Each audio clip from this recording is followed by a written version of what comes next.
إن الحمد لله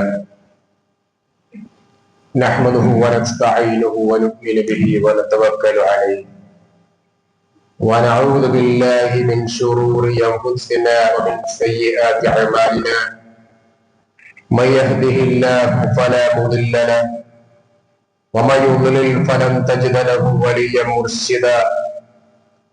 اللهم صل على محمد وعلى آل محمد كما صليت على إبراهيم وعلى آل إبراهيم وبارك على محمد وعلى آل محمد كما باركت على إبراهيم وعلى آل إبراهيم إنك حميد مجيد. أعوذ بالله من الشيطان الرجيم. يا أيها الناس اتقوا ربكم الذي خلقكم من نفس واحدة وخلق منها زوجها وبث منهما رجالا كثيرا ونساء واتقوا الله الذي تساءلون به والأرحام إن الله كان عليكم رقيبا. يا أيها الذين آمنوا اتقوا الله وقولوا قولا سديدا يصلح لكم أعمالكم ويغفر لكم ذنوبكم ومن يطع الله ورسوله فقد فاز فوزا عظيما. أما بعد فإن خير الكلام كلام الله وخير السنن سنن محمد صلى الله عليه وسلم وشر الأمور محدثاتها وكل محدثة بدعة وكل بدعة ضلالة وكل ضلالة في النار. بسم الله الرحمن الرحيم. ولئن قتلتم في سبيل الله أو متم لمغفرة من الله ورحمة خير مما يجمعون. ഏറെ സ്നേഹം നിറഞ്ഞ സഹോദരന്മാരെ സഹോദരിമാരെ, അള്ളാഹുവിന്റെ വിധികൾ പാലിച്ച് ഖബറിലേക്ക് മടങ്ങേണ്ടവരാണ് നമ്മൾ എല്ലാവരും എന്ന ബോധത്തോടു കൂടി നമ്മുടെ അമലുകളെ പരിപൂർണമായും നിയന്ത്രിക്കണേ എന്ന് ആമുഖമായി ഓർപ്പിക്കുകയാണ്. അള്ളാഹു നമുക്ക് എല്ലാവർക്കും പരിപൂർണമായ ഈമാനും പരിപൂർണമായ ആരോഗ്യവും മരണം വരെ നിലനിർത്തി തരുമാറാവട്ടെ. സഹോദരന്മാരെ സഹോദരിമാരെ, സമകാലിക സാഹചര്യത്തിൽ ഉഹദ് യുദ്ധത്തിന്റെ പ്രസക്തിയാണ് നാം സംസാരിക്കുന്നത്. നമ്മൾ പറഞ്ഞു ചില ഭാഗങ്ങൾ. അതിൽ ഹൈതമ റളിയല്ലാഹു അൻഹു പിതാവാണ്. അദ്ദേഹവും മകനും തമ്മിൽ നടത്തിയ ഒരു മത്സരം ഉണ്ടായി, നെറുക്കെടുപ്പ് മത്സരം. ബദർ യുദ്ധത്തിൽ അദ്ദേഹത്തിന്റെ മകനാണ് പങ്കെടുക്കാൻ നെറുക്ക് വീണത്. രണ്ടുപേരും പങ്കെടുക്കാൻ മത്സരിച്ചു. കുറച്ചല്ലേ പ്രായം ഉണ്ടാവും, പ്രായമാണല്ലോ, നിനക്ക് അവസരം ഉണ്ടാവുമല്ലോ എന്നൊക്കെ പറഞ്ഞു. തർക്കത്തിൽ മത്സരത്തിൽ നെറുക്ക് വീണത് മകനാണ്. ആ മകൻ ബദർ യുദ്ധത്തിൽ ഷഹീദായി. ശേഷം ഉഹദിന്റെ പിടികേട്ട് പുറപ്പെട്ടത് പാതിരാത്രിയായിരുന്നു, അർദ്ധരാത്രിയായിരുന്നു. അർദ്ധരാത്രിക്ക് ശേഷമാണ് ഉഹദ് യുദ്ധക്കളത്തിലേക്ക് വേണ്ടി നബിയും സഹാബികളും പുറപ്പെട്ടത്. ആ കൂട്ടത്തിൽ ഹൈതമയും പുറപ്പെടുകയാണ്. ഹൈതമ റളിയല്ലാഹു പറഞ്ഞൊരു പ്രയോഗം ഇങ്ങനെയാണ്: ഫദ്ഉല്ലാഹ അയ്യർസുഖനി അശ്ശഹാദ, എനിക്ക് ഷഹീദാകുവാൻ വേണ്ടി നിങ്ങൾ എനിക്ക് വേണ്ടി പ്രാർത്ഥിക്കണം. ഒരു മനുഷ്യന്റെ ആഗ്രഹമാണ് അത്. എന്നിട്ട് പറഞ്ഞു, എന്റെ മകൻ സഅദിന്റെ കൂടെ എനിക്കും സ്വർഗത്തിലെത്തണം. റഫീഖ് എന്ന് പറഞ്ഞാൽ കൂട്ടുകാരൻ, സൗഹൃദം എന്നാണ് റഫീഖിന്റെ ഒരു മലയാളം. മുറാഫഖത്ത്, സൗഹൃദം ഉണ്ടാവാൻ. ആരുടെ കൂടെ? എന്റെ മകൻ സഅദിന്റെ സൗഹൃദം ലഭിക്കാൻ എനിക്ക് വേണ്ടി ഈ യുദ്ധത്തിൽ ഷഹീദാകുവാൻ പ്രാർത്ഥിക്കണം. അപ്പോ അങ്ങനെ ഒരു ചരിത്ര പശ്ചാത്തലമുണ്ട്. ഇത് വേനൽക്കാലമാണ്, അവധിക്കാലമാണ്. അവധിക്കാലങ്ങളെ കുറിച്ച് നമ്മുടെ മക്കൾക്ക് എന്തൊക്കെ കോഴ്സ് കൊടുക്കാം എന്ന് ആലോചിച്ചുകൊണ്ടിരിക്കുകയാണ്. തീയതി 10 ചേർക്കാത്തവർ ബേജാറിലാൽ. 10-ാം തീയതിയാണല്ലോ, കുറെ ദിവസം നഷ്ടപ്പെട്ടു. 10ാം ക്ലാസ് കഴിഞ്ഞവർ +2 എന്ത് ചേർക്കണം എന്ന് ആലോചിക്കുകയാണ്. +2 കഴിഞ്ഞവർ ഇനി അടുത്തത് എന്ത് എന്ന് ആലോചിക്കുകയാണ്. അഡ്മിഷൻ കിട്ടൂല വേഗം പോയില്ലെങ്കിൽ എന്ന വെപ്രാളത്തിലാണ്. ഇവിടെയാണ് സഅദ്, എന്റെ മകൻ സഅദിന്റെ കൂടെ സ്വർഗത്തിൽ എനിക്കും എത്തണം എന്ന ആ പ്രയോഗം രക്ഷിതാക്കന്മാരെ ഒരു തവണയെങ്കിലും ഇരുത്തി കരയിപ്പിക്കണം. നമുക്ക് നമ്മുടെ മക്കൾ നമ്മേക്കാൾ നേരത്തെ സുബഹിക്ക് നിൽക്കുന്നവരായി മാറിയിട്ടുണ്ടോ? നമ്മുടെ മക്കൾ നമുക്ക് ഇസ്ലാം പറഞ്ഞു തരുന്ന രൂപത്തിൽ ആയിട്ടുണ്ടോ? നമ്മുടെ മക്കൾ നമുക്ക് മുന്നിൽ ഇമാമത്ത് നിൽക്കുന്നവരായി മാറിയിട്ടുണ്ടോ? നമ്മുടെ മക്കൾ ആ സംഗതി ഇന്ന് ഖുർആനിലും ഹദീസിലും എതിരാണ് എന്ന് പറയുന്ന മക്കളായി നമ്മുടെ മക്കളായിട്ടുണ്ടോ? എന്താ വേണ്ടത്? ചെറുപ്പത്തിൽ അത്തരം വിദ്യാർത്ഥി സംഘടനകളിൽ ആ രൂപത്തിൽ ഖുർആനും ഹദീസും പഠിപ്പിക്കുന്ന പ്രചരിപ്പിക്കുന്ന വിദ്യാർത്ഥി സംഘടനകൾ ചേർക്കാൻ നമ്മൾ തയ്യാറാണ്. ദഅവത്ത് എന്നുള്ളത് നമ്മുടെ കുട്ടികൾക്ക് പഠിപ്പിക്കണം. നമുക്കൊക്കെ അറിയാം ദഅവത്ത് ബാധ്യതയാണ്, എല്ലാവർക്കും അറിയാം. എന്നേക്കാൾ വാചാലമായി മൈക്കില്ലാത്തപ്പോ നമ്മൾക്കത് പറയാൻ തയ്യാറാണ്. പക്ഷെ നമ്മുടെ മക്കൾക്ക് എന്താണ് ദഅവത്ത്, എന്താണ് എന്ന് പോലും പലപ്പോഴും നമ്മുടെ മക്കൾക്ക് അറിയില്ല. എന്നിട്ടല്ലേ ദഅവത്തിന് ഗൗരവം അറിയില്ല. എന്താണെന്ന് അറിയട്ടെ, ആദ്യം സംഗതി എന്താണെന്ന് തന്നെ, എന്താണ് ദഅവത്ത് എന്നറിയില്ല. ഇവിടെയാണ് അസ്അലുക എന്ന പ്രയോഗം അല്ലെങ്കിൽ ഫദ്ഉല്ലാഹ് എന്ന പ്രയോഗം നാം ഓർക്കേണ്ടത്. ഒരുപാട് ചരിത്രങ്ങൾ ഉദാഹരണമാണല്ലോ.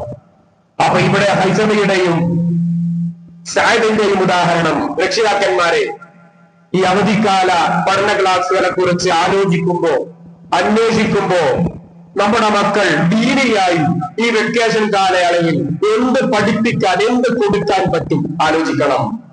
എന്റെ മോന് ഒരു ജിസ് ഹിഫ്ളാക്കി എന്ന് കൈ ഉയർത്തി പറയാൻ ധൈര്യമുള്ളവർ ഉണ്ടാവണം നമ്മുടെ കൂട്ടത്തിൽ.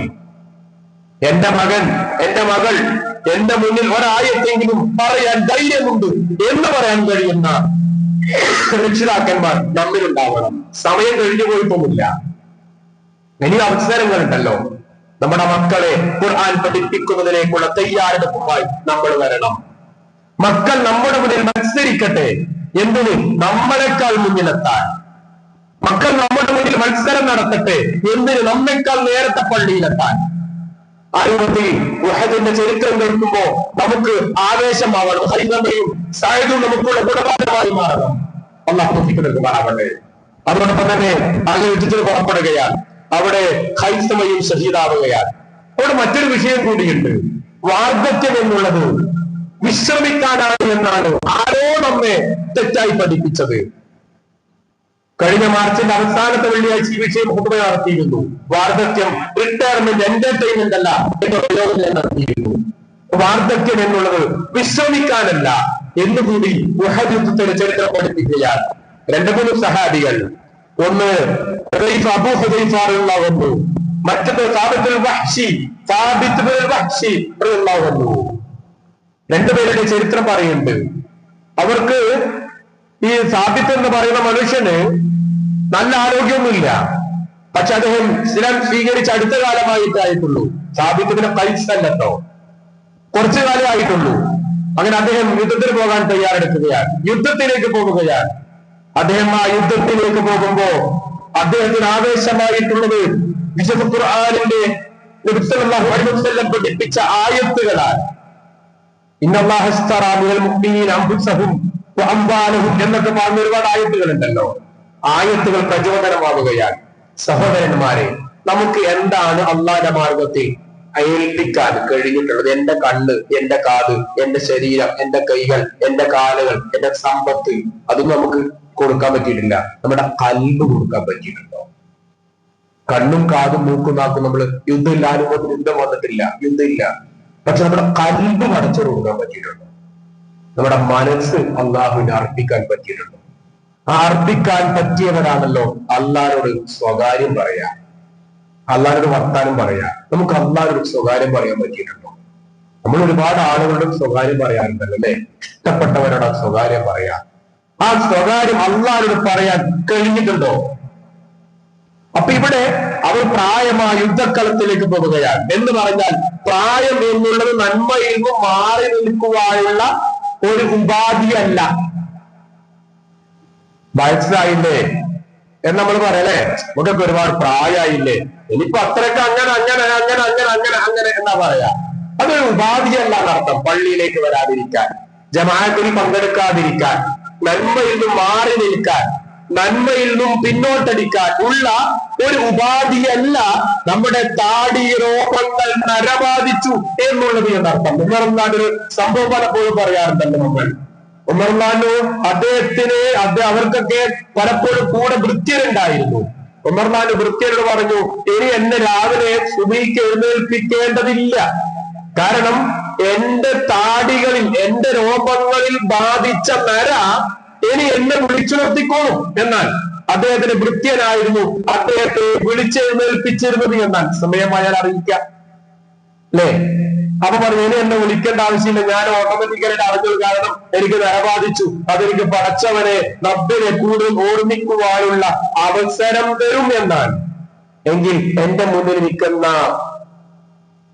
നരബാധിച്ച സ്ത്രീകളെ, പുരുഷന്മാരെ, ഈ ഒരു ചരിത്രം എവിടെയാ നമുക്ക് മാതൃകയാവുക? നമ്മളെ ഇന്ത്യ എന്നുള്ള അല്ലെങ്കിൽ ലോകം എന്നുള്ള വലിയൊരു സാമ്രാജ്യവും ലോക ഭൂപടവും തമ്മിൽ എത്രമാത്രം വ്യത്യാസമുണ്ടോ? ഭൂപടം നമ്മുടെ മേശപ്പുറത്ത് വെക്കാലോ, ലോകത്ത് മേശപ്പുറത്ത് വെക്കാൻ പറ്റൂലാലോ അല്ലെ?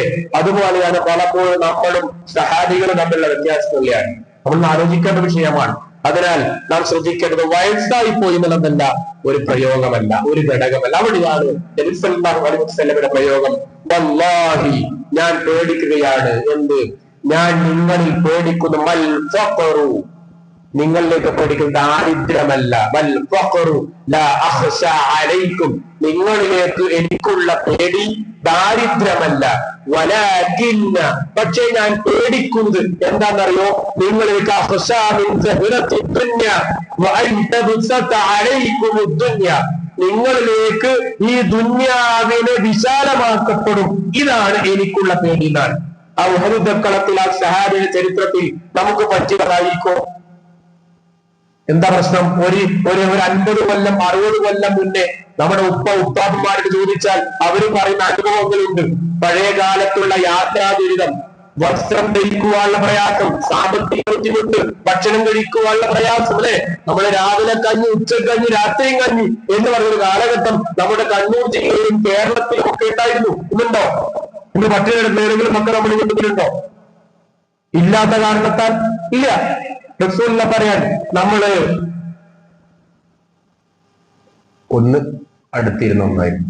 നമ്മള് പ്രയാസം നിങ്ങൾക്ക് അള്ളാഹു ദുനിയ വിശാലമാക്കി തരും, അതാണ് ഞാൻ പേടിക്കുന്നത് എന്നാണ്. ഇവിടെ ഉഹദ് കളത്തിലെ നാം ശ്രദ്ധിക്കേണ്ട വിഷയം അതാണ്. യുദ്ധത്തിലേക്ക് പുറപ്പെടാൻ നമ്മുടെ ചരിത്രമല്ലല്ലോ. ആ യുദ്ധം ആരംഭിക്കുന്നു. അവിടെ 50 ആളെ നബി സല്ലല്ലാഹു അലൈഹി വസല്ലമ പർവ്വതത്തിന് മുകളിലേക്ക് നിർത്താൻ. 50 ആളുകളെ. എന്താ പറഞ്ഞതൊക്കെ ന്യായം? എന്താ? ഒരിക്കൽ പോലും നിങ്ങൾ ഇറങ്ങാൻ പാടില്ല അല്ലെ? എന്ത് സംഭവിച്ചാലും, യുദ്ധക്കളത്തിൽ എന്ത് സംഭവിച്ചാലും നിങ്ങൾ ഇറങ്ങാൻ പാടില്ല, അവിടുത്തെ നിൽക്കണമെന്നാണ്. അങ്ങനെ യുദ്ധം കൊടുമ്പിരിക്കൊണ്ടു. അങ്ങനെ ആ യുദ്ധത്തിന്റെ തുടക്കത്തിൽ നല്ല വിജയമുണ്ടായി. അങ്ങനെ യുദ്ധത്തിൽ വൻ പോരാട്ടമുണ്ടായി. അതിൽ ഹംസ റളിയല്ലാഹു ഷഹീദാകുന്നു.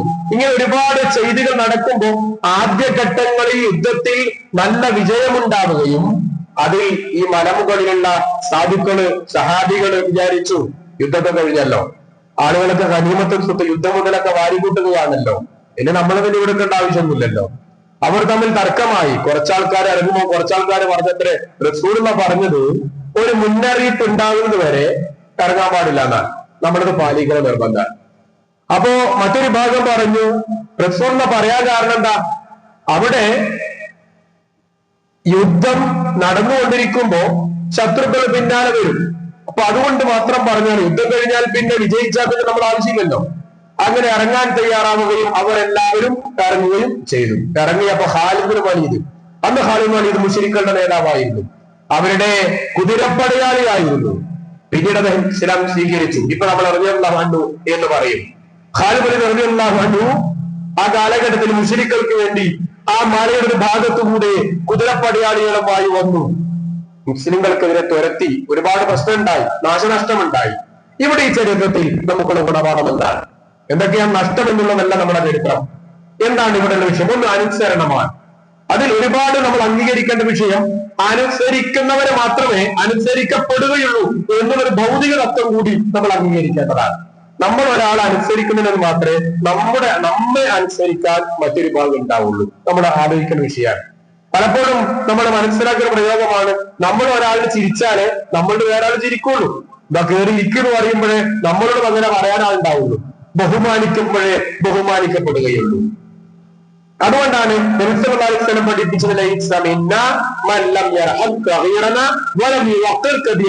ചെറിയവരെ ചെറിയവരുടെ കാരണം കാണിക്കാത്തവൻ, വലിയവരെ ബഹുമാനിക്കാത്തവൻ നമ്മിൽപ്പെട്ടവരല്ല എന്നുള്ളതിൽ കിടക്കുന്ന മറ്റൊരു തത്വം ഇതും കൂടിയാണ്.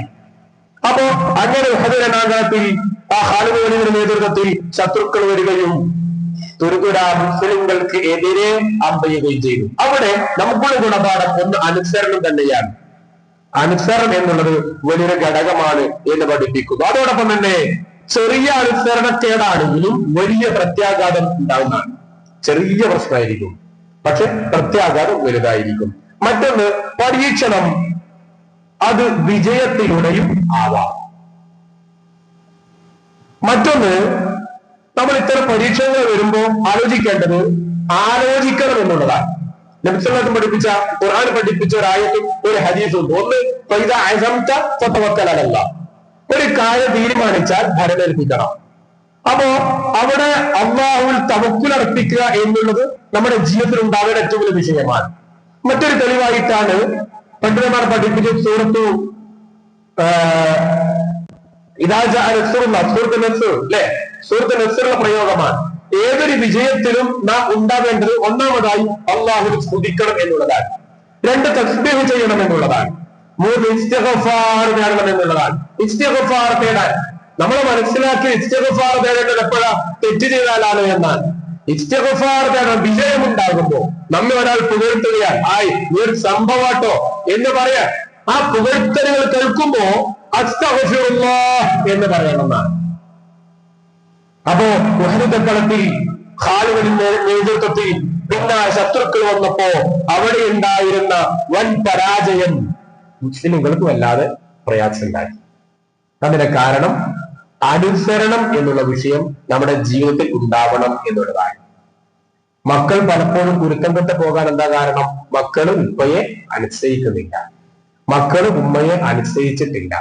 അതുകൊണ്ട് തന്നെ ആ മക്കൾ എന്താവും? അവരുടെ ഇഷ്ടത്തിന് പോകുന്നു, ദുരിതങ്ങളും വെച്ചു വെക്കുന്നു.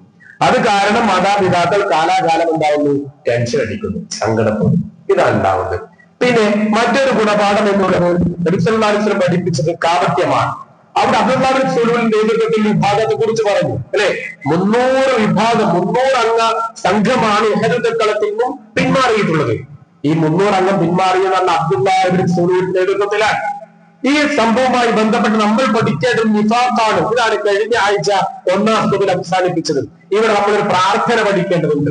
അല്ലാഹുമ്മ ഇന്നി അഊദു ബിക മിനൻ നിഫാഖ്, അല്ലാഹുവേ നിഫാഖ് കാപട്യത്തിൽ നിന്നും ഞാനൊരു അഭയതേട്ടം നടത്തുകയാണ് എന്ന് പ്രാർത്ഥിക്കേണ്ടതുണ്ട്. ഈ പ്രാർത്ഥന നമ്മളെല്ലാവരും ജീവിതത്തിൽ നിത്യമായി പ്രാർത്ഥിക്കണം എന്നുള്ളതാണ്. മൂന്നാമതായി നമ്മൾ മനസ്സിലാക്കേണ്ടത് ഈ ഉഹദ് മലയുടെ മുകളിൽ നബി പ്രവചനമാണ്. അതോടൊപ്പം തന്നെ നബി സല്ലല്ലാഹു അലൈഹി വസല്ലമ ഖാലിദ് റളിയല്ലാഹു മുസ്ലിമായപ്പോ അദ്ദേഹത്തിന് വിളിച്ച പേര് എന്താ? സൈഫുല്ലാഹ് എന്നാണ്. അള്ളാഹുവിന്റെ സൈഫ് എന്ന് പറഞ്ഞ വാട്, അള്ളാഹുവിന്റെ വാട് എന്നാണ്. അപ്പൊ ഇസ്ലാമിൽ ഏറ്റവും കൂടുതൽ നാശനഷ്ടം വരുത്തിയ ഖാലിദ് വലീദിനെയും നബി സല്ലല്ലാഹു അലൈഹി വസല്ലം പിന്നീട് വിളിച്ച പേര് ഖാലിദ് എന്നല്ല, സൈഫുല്ലാഹ് എന്നാണ്. എന്താ അതിൽ നമുക്ക് മനസ്സിലാക്കാൻ മറ്റൊരു പാഠം? നമ്മൾ പുറത്തു കൊടുക്കാൻ തയ്യാറാവണം, ആർക്കും മാപ്പാക്കി കൊടുക്കാൻ തയ്യാറാവണം. ആള് വലിയ തെറ്റുകൾ ചെയ്തിട്ടുണ്ടാവും, ജീവിതത്തിൽ വലിയ ക്രൂരതകൾ ചെയ്തിട്ടുണ്ടാവും, വലിയ തോന്നിവാസങ്ങൾ ചെയ്തിട്ടുണ്ടാവും. നമ്മൾ പറയും എനിക്ക് ഒരിക്കലും കൊടുക്കാൻ പറ്റില്ല എന്ന് പറയും. അങ്ങനെ ഒരു സംഗതി ഒരു മുസ്ലിന്റെ ജീവിതത്തിൽ ഉണ്ടാവാൻ പാടില്ല. കാരണം ഖാലിദ് ഉണ്ടാവുന്നതാണല്ലോ വഹീദുക്കളത്തിൽ മുസ്ലിങ്ങൾ പരാജയപ്പെടാനുള്ള കാരണം. എന്നിട്ടും ഖാലിദ് ഇബ്നു വലീദിനെ സൈഫുല്ലാഹ് എന്ന പേര് വിളിച്ചെങ്കിൽ ഇസ്ലാമിനെ തകർക്കാൻ, ഇസ്ലാമിനെ നശിപ്പിക്കാൻ ശ്രമിച്ചു. അതോടൊപ്പം ഹംസ റളിയല്ലാഹു പോലെയുള്ള സഹാബികൾ ഷഹീദാകുവാൻ, റസൂലുള്ളാഹിയുടെ പല്ല് പൊട്ടുവാൻ, റസൂലിന്റെ കവിളിൽ രക്തം വരുവാൻ, റസൂലുള്ളാഹി സ്വല്ലല്ലാഹു അലൈഹി വസല്ലം ക്ഷീണം വരുവാൻ ഒക്കെ കാരണമായി. എന്നിട്ടും ആ ഖാലിദിന് പുറത്തു കൊടുത്തു. ഖാലിദിന് വേണ്ടി പ്രാർത്ഥിച്ചു, ഖാലിദിനെ പുകഴ്ത്തി. ഈ രൂപത്തിൽ റസൂലുള്ളാഹി സ്വല്ലല്ലാഹു അലൈഹി വസല്ലമ ചെയ്തെങ്കിൽ എത്ര വലിയ തെറ്റായാലും എത്ര ചെറിയ തെറ്റായാലും മാപ്പ് കൊടുക്കാൻ മടി കാണിക്കാൻ പാടില്ല.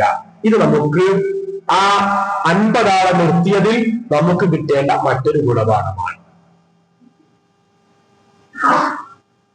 ആദർശത്തിലായിട്ട് പോലും, വ്യക്തിപരമായിട്ട് പോലും, അഭിമാന വിഷയമായിട്ട് പോലും നബി സല്ലല്ലാഹു അലൈഹി വസല്ലമ അവിടെ മടിച്ചൊന്നുമില്ല. ഖാറുല്ലാഹ് ഇസ്ലാം സ്വീകരിക്കുന്നതോടെ എന്തായി? അവിടെ പുറത്തു കൊടുത്തു. ഇത് നമ്മുടെ ജീവിതത്തിൽ ഉണ്ടാവണം. വിട്ടുവീഴ്ച, വിനയം, താഴ്മ, അനുസരണം. വിട്ടുവീഴ്ച, വിനയം, താഴ്മ, അനുസരണം. ഈ 4 ഗുണം നമ്മൾ ആ ഉഹദ് രണാങ്കളത്തില് ആ മലയിൽ നിന്ന ചരിത്രം എനിക്ക് നിങ്ങൾക്ക് പഠിപ്പിക്കുന്നു. എന്ന് നമ്മുടെ ജീവിതം ആലോചിച്ച് നോക്കാം. ഈ 4 കാര്യങ്ങൾ നമുക്ക് ഉണ്ടാവാറുണ്ടോ? ഈ 4 കാര്യങ്ങൾ നാം പഠിക്കേണ്ടതാണ്. എന്നിട്ട് നാം മനസ്സിലാക്കേണ്ടതാണ് നമ്മുടെ മനസ്സിന് വിശാലമാണ്. അല്ലാഹുവേ, എന്റെ ഹൃദയത്തെ വിശാലമാക്കി തരണേ. ഈ ഒരു പ്രാർത്ഥന നമ്മുടെ ജീവിതത്തിൽ ഉണ്ടാവണം. അല്ലാഹു അനുഗ്രഹിക്കുമാറാകട്ടെ.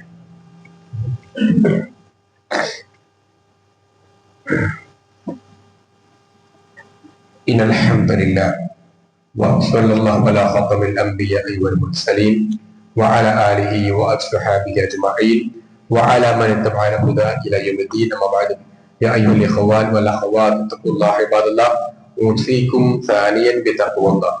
ഏറെ സ്നേഹാദരണീയരായ സഹോദരന്മാരെ, സഹോദരിമാരെ, അള്ളാഹുവിന്റെ നിയമങ്ങൾ പാലിച്ച് ഖബറിലേക്ക് മടങ്ങേണ്ടവരാണ് നമ്മൾ എല്ലാവരും എന്ന ബോധത്തോടു കൂടി അമലുകളെ പരിപൂർണമായും നിയന്ത്രിക്കണേ എന്ന് ഒന്നുകൂടി ഓരോരുത്തരെയും ഓർപ്പിക്കുകയാണ്. സഹോദരന്മാരെ, സഹോദരിമാരെ, അള്ളാഹുവിന്റെ നിയമങ്ങൾ അനുസരിച്ച് മരണം വരെ നാം അവനെ ഓർക്കുക. അള്ളാഹു ആ രൂപത്തിലുള്ള ഈമാൻ നമുക്ക് എല്ലാവരും പ്രദാനം ചെയ്യുമാറാകട്ടെ.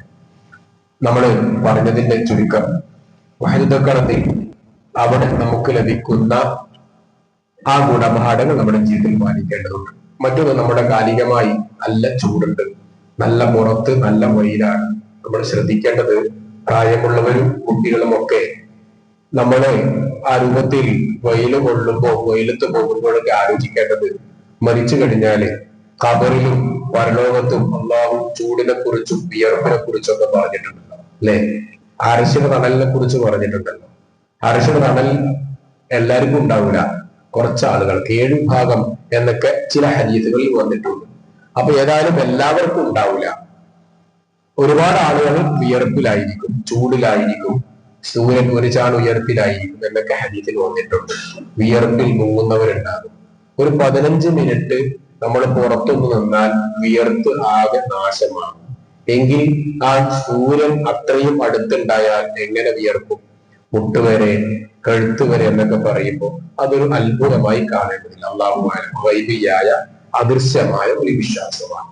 അപ്പൊ ഏതായാലും നമ്മൾ ശ്രദ്ധിക്കേണ്ടത്, പരലോകത്ത് അവിടെ അർശിന്റെ തണൽ ലഭിക്കും, ചൂടുണ്ടാവില്ല എന്ന് പറഞ്ഞിട്ടുണ്ടല്ലോ. അതിൽ ഉൾപ്പെടണമെങ്കിൽ എന്താണ് മാർഗം? ഒന്ന്, നബിസ്വല്ലല്ലാഹു പഠിപ്പിച്ചത് സൂറത്തുൽ വാഖിഅയിലെ ലില്ലി മംദൂദ് എന്നൊരു ആയത്തുണ്ട്. നമുക്കൊക്കെ അറിയാം ലില്ലി മംദൂദ് എന്ന ആയത്ത്. ഒരിക്കൽ റസൂൽ പറഞ്ഞത്, നിങ്ങൾക്ക് സ്വർഗത്തില്, പരലോകത്ത് ഒരു മരം, ഇന്ന ഫിൽ ജന്നത്തി ലശജറത്തുൻ യസീറു റാകിബുൻ എന്നാണ്. ഒരു സ്വർഗത്തിൽ ഒരു മരം, ആ മരത്തിന്റെ പ്രത്യേകത, നിങ്ങളൊരു വാഹനപ്പുറത്ത് 100 വർഷം 100 വർഷം നിങ്ങൾ യാത്ര ചെയ്യുകയാണെങ്കിൽ ആ 100 വർഷം യാത്ര ചെയ്താലും കുറിച്ചു കടക്കാൻ പറ്റാത്തത്ര തണൽ ആ മരത്തിൽ ഉണ്ടാകും. അത്രയും വിശാലമായൊരു മരം. നിങ്ങൾക്കത് ആഗ്രഹമുണ്ടോ എന്ന് ചോദിച്ചു. സഹാബികളൊക്കെ ആവേശത്തിൽ വേണം എന്ന് പറഞ്ഞു.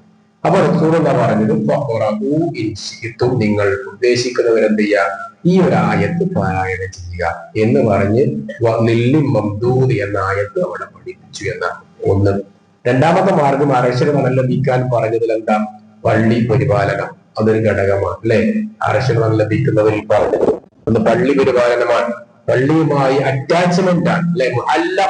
മസാജിദാണ്, പള്ളിയുമായി അറ്റാച്ച് ഉണ്ടാവുക, മാനസികമായി ബന്ധനം ഉണ്ടാവുക, മാനസികമായി നമ്മുടെ മനസ്സിനെ പള്ളിയുമായി ബന്ധിപ്പിക്കുക എന്ന് പറഞ്ഞാൽ ബാങ്ക് കൊടുക്കും പള്ളിയിലേക്ക് വരാനുള്ള ഒരു മനസ്സ്, ജമാഅത്തിന് പങ്കിൽ വരാനുള്ള മനസ്സ്, പള്ളിയുടെ കാര്യങ്ങളിൽ ഇടപെടുവാനുള്ള ഒരു മാനസികമായ അവസ്ഥ. പള്ളിയുടെ പുറത്ത് പൈപ്പ് പൊട്ടിയിട്ടുണ്ട്, അപ്പൊ അതെന്ത് ചെയ്യാ, അത് പൈപ്പ് ഇവിടെ വെള്ളം പോകുന്നുണ്ടാ, വേറെ സെക്രട്ടറിനെയും മാമനെ വിളിച്ചു പറയാം ഞാൻ എന്റെ പാട്ടിന് പോകുക എന്നതിന് പകരം അങ്ങനെ ആവശ്യമായ കാര്യത്തിൽ മനസ്സുകൊണ്ടും ശരീരം കൊണ്ടും സമ്പത്ത് കൊണ്ടും പള്ളി എന്ന് പറയുമ്പോൾ എന്റെ വീട് പോലെ എനിക്ക് ബന്ധപ്പെട്ടതാണ് എന്ന ഒരു മാനസികാവസ്ഥ ഉണ്ടാക്കുക. ആ പ്രയോഗം നിങ്ങൾക്ക് ഞാൻ പഠിപ്പിച്ചേണ്ട ആവശ്യമില്ല എന്ന് ബോധ്യമാണ്.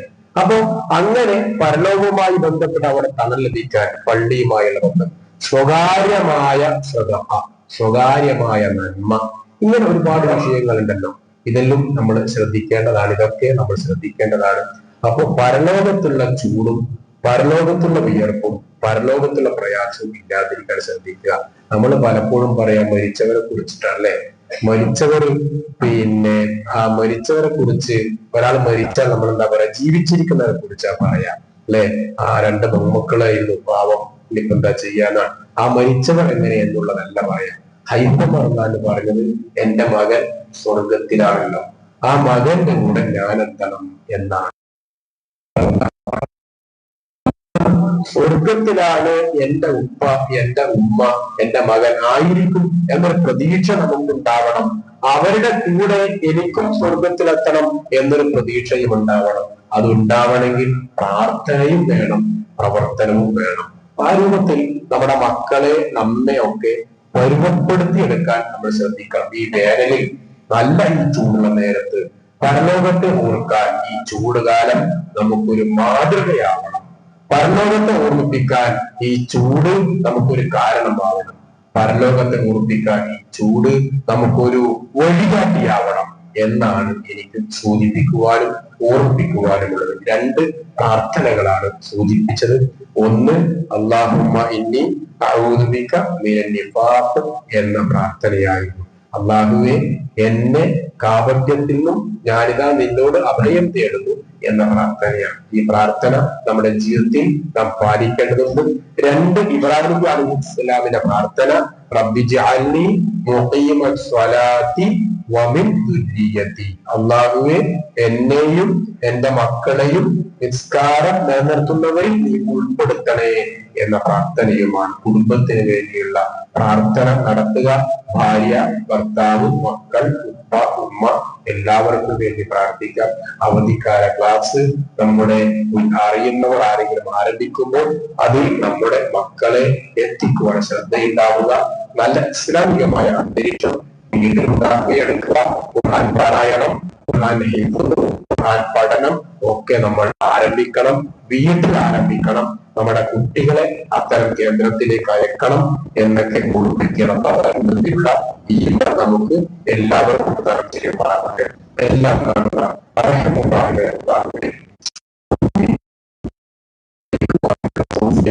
ഞങ്ങൾക്ക് നീ നൽകണം.